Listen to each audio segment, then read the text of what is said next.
ओम नमो नारायण। कार्तिक माह में भगवान विष्णु और माता तुलसी के विवाह का विशेष महत्व है। इस दिन से ही शुभ और मांगलिक कार्य फिर से शुरू हो जाते हैं।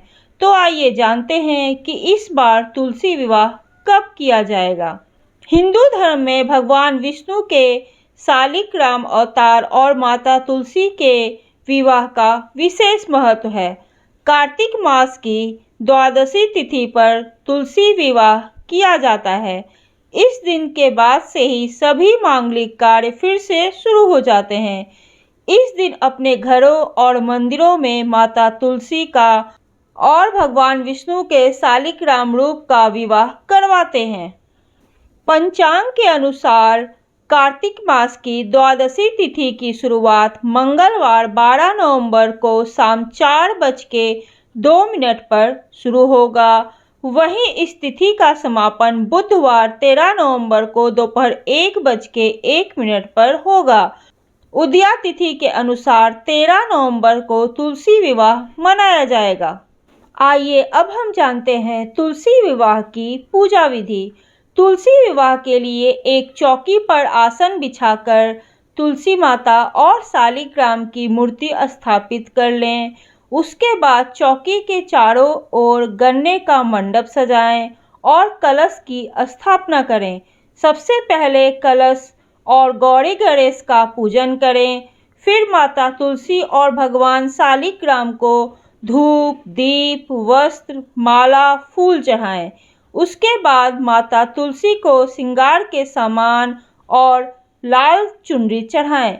पूजा के बाद तुलसी मंगल काष्ठ का पाठ करें। उसके बाद हाथ में आसन सहित शालिग्राम को लेकर तुलसी के 7 फेरे लें। फेरे पूरे होने के बाद भगवान विष्णु और माता तुलसी की आरती करें। पूजा के बाद प्रसाद बांटें। तुलसी विवाह के दिन भगवान शालिग्राम और माता तुलसी की विधि विधान से पूजा करने से वैवाहिक जीवन में कड़वाहट दूर होती है और सुख शांति बनी रहती है। तुलसी विवाह के दिन माता तुलसी को 16 श्रृंगार चढ़ाना चाहिए। ऐसा करने से अखंड सौभाग्य का वरदान माता तुलसी से प्राप्त होता है। तुलसी विवाह के दिन शाम के समय पीपल के पेड़ के नीचे दीपक जलाने से घर से दरिद्रता दूर होती है और सुख समृद्धि का वास होता है।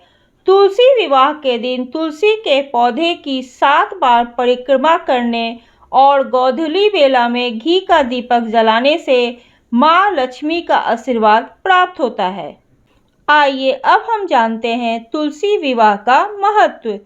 तुलसी विवाह करने से वैवाहिक जीवन की समस्याएं दूर होती हैं। यदि किसी के विवाह में देरी हो रही है तो तुलसी विवाह करवाने से जल्द उसके विवाह के योग बनते हैं। इसके अलावा निसंतान लोगों को संतान की प्राप्ति होती है। परिवार में खुशियां बनी रहती हैं और सुख समृद्धि और धन की प्राप्ति होती है। ओम नमो भगवते वासुदेवाय नमः। तो आपको ये जानकारी कैसी लगी प्लीज़ मुझे कमेंट करके ज़रूर बताइएगा और ऐसे ही धार्मिक और रोचक जानकारी को सुनने के लिए प्लीज़ आप मेरे चैनल को लाइक कीजिए, सब्सक्राइब कीजिए। जय माता तुलसी।